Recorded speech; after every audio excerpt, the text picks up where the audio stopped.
Happy Halloween, dear viewers. Today, just give me one. Oh, so sorry. Today, we are going to be looking at the very Halloweeniest final girl game, The Haunting of Creech Manor. And I swear, if anyone makes fun of me because I said weenie, because weenie was in the word Halloweeniest, that's it. It's what's in the script, guys. I just read what's in the script. Picture, if you will, every movie and TV show you've ever seen about haunted houses. Are there objects that move, seemingly on their own? Possessed dolls? Are there specters, ghosts, and geists? Now what if I told you that you weren't watching any movie or TV show, but playing a board game? You've just entered Creech Manor. First, let's talk lore, because I bought the book, so damn it, I'm gonna use it. Unfortunately, before we even get into gameplay, I've already got a complaint. The lore book gives us 3 historical entries to show us the horrors of Creech Manor, and I don't know what's going on with the first one. Before I get into specifics, let me say what I should have said during the lore section of my last video. There's a trigger warning here. We are going to talk about multiple suicides and the death of a child, so if that's stuff that you don't want to hear about, you don't want to think about, feel free to skip ahead to the next section of this video. Way back in 1912, wealthy statesman Robert Creech was found hanging in the attic of the manor that he shared with his dear wife, Helen. She inherited his cashola and apparently, quote, did a great deal of good with it. After the money ran out, she drank a mixture of champagne and rat poison and died in the attic as well. Why? Why did she do that? Why'd she make that choice? I don't know. There's no mention in the book of any supernatural events surrounding all of this. So I'm wondering if maybe this is the event that creates the supernatural. Maybe Helen is the poltergeist, but also maybe not. I don't know. I mean, maybe if the book said something about how emotionally devastated she was following her husband's death, then I would buy her decision to shuffle off the mortal coil, but there's nothing like that. So then I'm left wondering whether there was some supernatural influence, some malevolent presence that convinced Helen to become an amateur mixologist. But then maybe that doesn't make so much sense because she's not the poltergeist then. The poltergeist is something else, and I feel like these historical entries are meant to give us a sense of what the antagonist is and where it came from. Anyway, after that section, there's a bit about a kid who gets a clown doll from the circus, and the clown doll kills him in his sleep with a blanket, and another section about a lady who falls for a tree. All this to say, I felt like the lore left a lot to be desired. I wanted to have a sense of the source of the evil, so I would know what I was fighting against. I mean, is our protagonist struggling against a grief-stricken widow? Is it a tragedy? Or is it a straight thriller where some ancient evil exists just to bring pain and mayhem into the world? And hey, I don't need to know every little detail to have a good time, but think about how awesome the lore was for Frightmare on Maple Lane. I mean, knowing the history of the killer, the history that he had with the family that was the target, it completely reframed my experience in a very positive way. And with this one, the backstory just kind of felt disjointed, like maybe the writers themselves hadn't totally settled on the source of the evil before they started writing. But I digest. With lore out of the way, let's take a look at Creech Manor itself. This location is mostly straightforward, but does add in one new concept: one-way spaces. These arrows represent paths that you can leave from but not return to. These 2 are windows that you can jump out of, and this is a hole in the floor that you can descend through but is too high to pull yourself back up. This is a very simple idea, but I think a very, very good one. Assuming that scenarios can use these one-way paths to their fullest, I think this is an interesting wrinkle to an already interesting puzzle. That's going to be 2 thumbs up from me. My time playing Creech Manor, I didn't find myself really frustrated that I couldn't go back along the one-way paths, but I was very grateful that I could go through them in the first place. These one-way paths to the escape spaces out of the 2nd and 3rd floors, I thought were super, super useful. So I really hope that this is an idea that exists in future maps, that we see this come back again, because I think there is definitely some fascinating stuff there. Other than that, there's not much else to this map, with the exception that it's the first location we've seen that isn't from a top-down angle. Personally, I love that choice. It does a lot to evoke the feeling of a haunted house because, as we know, every single haunted house in the world has a spooky attic. If I have one complaint, it's that every haunted house also has a spooky basement, but I'll let it slide. You want to hear about the Poltergeist, but just bear with me for 1 second because it's Halloween and there's nothing scarier than self-promotion, right? Please subscribe to me. Please, to this channel. Please, I beg of you, please. I would love to get 250 subs by the end of the year. I think that's totally doable, and you can help. If you're not subscribed, please do so. If you are subscribed, make another channel and subscribe again. Do you want, yeah, you want something for your trouble. Yeah, okay. How about this? Please subscribe. Subscribing is free. Please validate me. Okay. What a loser. The craziest new idea that this game introduces is the notion that not all Final Girl villains need to be defeatable. The Poltergeist doesn't have any health because there is no way for you to deal damage to her, period. For whatever reason, I was under the impression that the way to win this scenario was by collecting a series of items that, when combined, they would make the Poltergeist vulnerable, and then you could kill her. I have no idea where I got that idea from, because it's not what you need to do at all. You do need to search Creech Manor for items, but you're not looking for an object. Carolyn is the child of Creech Manor's current tenants, and they don't know where she is. You're the only one brave enough to search the manor and find her, and it is essential that you do. You see, because the Poltergeist is invincible, the only way to win is by getting you and Carolyn to one of the escape spaces outside of the manor. You do that, and you win. Now, the game does its best to make this a challenge. Carolyn is just one card hidden among 3 item decks. To start the game, you set aside 3 cards that'll be used as the top face-up cards that begin the game revealed. Carolyn is never going to be one of those cards, so she's never going to be the top card, ever.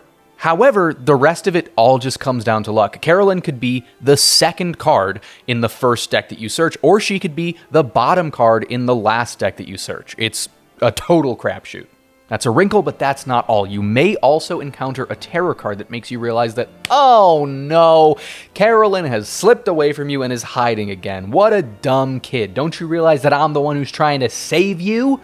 You may also find a dark power that prevents Carolyn from leaving the manor at all. Oh my gosh, what are you gonna do? Well, both of these problems can be solved when you find Carolyn's stuffed rabbit, Mr. Floppy. We love you, Mr. Floppy. There are a few other problems that you might face, but mostly the dilemmas feel very solvable. I'm not sure if other people have had trouble with this particular Final Girl box, but I found it a little too easy. My first 2 games went exceedingly well, like as well as you could possibly hope for them to go. I got to the closest searchable room to my starting location, rolled 2 successes on my search action, and found Carolyn instantly. Obviously, that's not a great indication of how the game would normally go, but guess what? In my next playthrough, things went as bad as you could possibly expect. Carolyn was the last card in the last deck that I searched, and I wasn't sweating at all. My theory is that this game is doomed to be easier than other Final Girl games simply because it forces you to get a lot of items.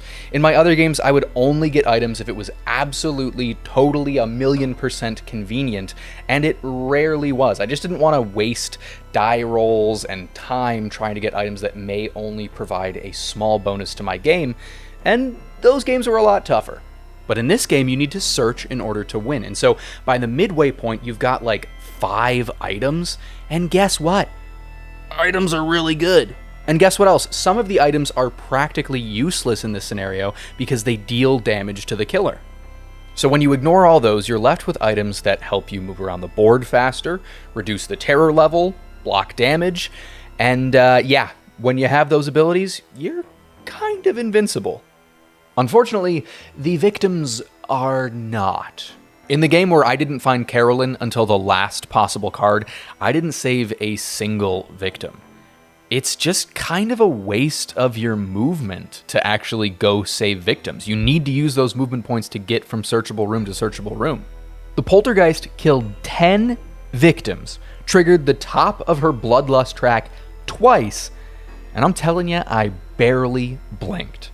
When you take away my ability to deal damage to the killer and my incentive to save victims, sorry, Final Girl becomes a whole lot less interesting. Even though all those things are true, I really like the idea of an invincible villain or an alternate win condition. I love it when games successfully shake up a working formula and make you change the way that you play. It's just too bad that this game did it in a way that kind of saps away a lot of the fun of Final Girl. Before we talk about a few fun terror cards and items, and before I give this game my final score, I have to clarify something. I think this game is meant to be your second game after you play Happy Trails Horror. That's the vibe that I get. It doesn't introduce a whole lot of new rules, and I found it to be pretty easy. So maybe the Final Girl games are supposed to have two kind of tutorial stages, Happy Trails Horror and then Creech Manor. I think it's a good idea to have easier boxes mixed in with a bunch of tougher ones. I just wish I knew that that was what was going on when I was going in. Plus, Happy Trails Horror was nowhere near this easy. That is a very scary game to be your tutorial. Okay, fun cards that made me chuckle or scream. We've got some spooky terror cards here. There is a clown doll that comes to life and tries to kill you. There is a lightning storm where lightning strikes near you and kills all the victims around you. There are victims that become possessed and try to kill you. And a behemoth that appears and lunges at you. Hey, what's going on with the behemoth? The lore talks about a clown doll and a tree, but who's this guy? Is this a reference to a horror thing that I don't know? Like, actually, if you know what this is, please say so in the comments. I have no idea what's going on here, and I am genuinely curious. As far as the dark power goes, this is one that really messed me up. The Stiff Wind. This reduces all of your moves of 2 or more by 1 space, which makes it very difficult to get out of the house when you've actually found Carolyn. As far as items go, there is a padlock, which prevents enemies from entering certain rooms. How this stops a poltergeist, I have no idea. And a list of things in the ... This is a list of all the items in a given room, and I truly love the thematic idea that Carolyn's parents wrote down in the garage. There is a crucifix, an energy drink, and a small child. Thank you for actually just writing it down and not going and getting her yourself, you fraidy cats. So, what are we thinking in terms of score? I don't like to talk negatively about Halloween-y things on Halloween, but yeah, this is definitely my least favorite Final Girl box that I've met so far. It's just lackluster. I want to punch the baddie. I want to feel like saving victims is essential. And yeah, I want to be scared that I might die. Instead, this game feels a little bit subdued and a little bit scattershot. I get that ghosts possess dolls sometimes, right? I mean, we've all done it. But the little clown doll felt jarring and unexpected, more in a random way than in a scary way. And I also get that old houses have a lot of weird things in them, but finding an energy drink in the closet felt kind of dumb and modern and not creepy. I like the idea of an invincible villain, and I like the introduction of one-way passages, but those elements alone are not enough to tip me over into a positive score. So I think we're looking at a 4.5. You know, a 5 would be pure neutral, and this is the first Final Girl game that I've sort of kind of disliked. So 4.5 is, you know, just under that.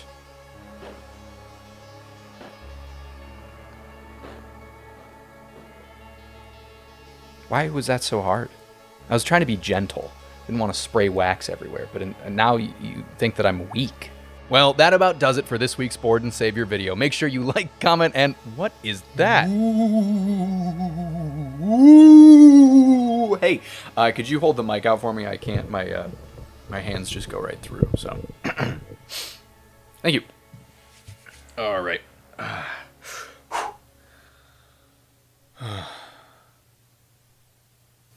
Bittersweet memories,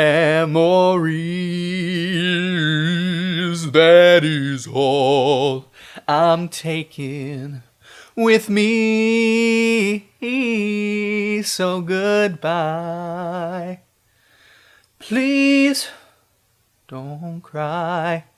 We both know I'm not what you need. And I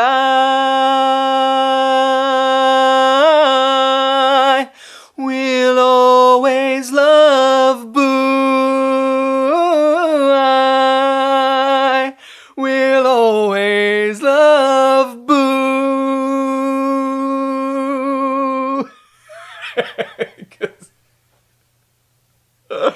Because I'm a ghost. So Boo. Right? You get it? Okay. Yeah, like, comment, and subscribe. Ah, Halloween. Bye.